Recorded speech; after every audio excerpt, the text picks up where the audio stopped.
बीच में ये सूरह आई है कुरान पाक के, सूरतुल कहफ। इसकी फजीलत ये है कि नबी पाक सल्लल्लाहु अलैहि वसल्लम ने फरमाया जो इसको शब जुमा पढ़ेगा, यानी जुमा के दिन या मगरिब से लेकर के जुमेरात का दिन जब ख़त्म हो जाता है, मगरिब से जुमा का दिन शुरू होता है, दूसरी मगरिब आने तक जो सूरह कहफ की तिलावत करेगा उसके जहाँ तिलावत कर रहा है वहाँ से लेकर खाने काबा तक अल्लाह एक नूर पैदा फरमाएगा। और भी बहुत सारी फजीलतें कंजुल उम्माल में आई हैं। फरमाया कि जो सूरह कहफ पढ़ेगा अल्लाह उसे 3 दिन तक हर तरह के गुनाहों से बचा लेगा और फिर कंटिन्यू करता रहे। और मेरे आका सल्लल्लाहु अलैहि वसल्लम की एक हदीस ये भी है कि जो सूरह कहफ की शुरू की 10 आयतें हैं, एक पेज में पूरी 10 आयतें हैं, जो याद कर लेगा दुनिया का सबसे बड़ा फितना दज्जाल जब आएगा अल्लाह उसको उस फितने से महफूज फरमाएगा। वो दज्जाल के फितने से महफूज रहेगा, वरना दज्जाल का फितना बहुत सख्त तरीन होगा। यहाँ बाबाओं के फितने से लोग नहीं बच रहे हैं। कोई चमत्कारी बाबा आ जाए तो सब उसके सामने भीड़ लगा देते हैं। दज्जाल तो मुर्दे को जिंदा करके दिखाएगा,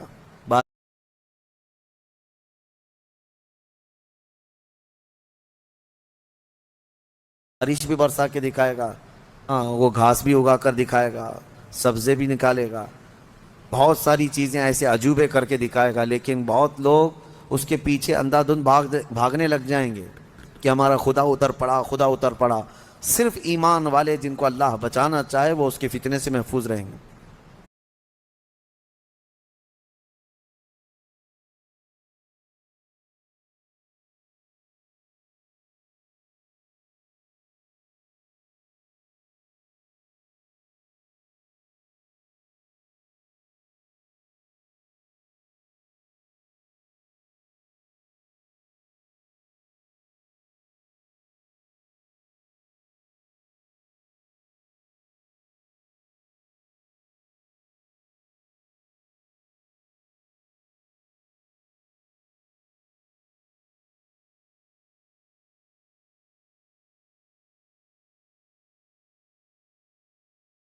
सूरतुल कहफ। इसकी फजीलत यह है कि नबी पाक सल्लल्लाहु अलैहि वसल्लम ने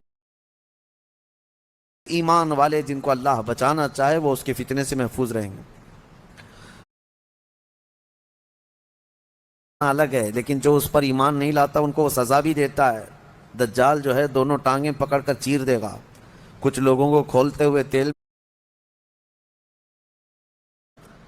उसका रोब दबदबा होगा, उसका गलबा होगा। इसके लिए मोमिनीन को अजियतें भी देगा, तकलीफ़ें भी देगा, लेकिन जो जमा रहा उसके लिए बहुत बड़ी जन्नत है, बहुत बड़ी जन्नत का अल्लाह ने वादा फरमाया।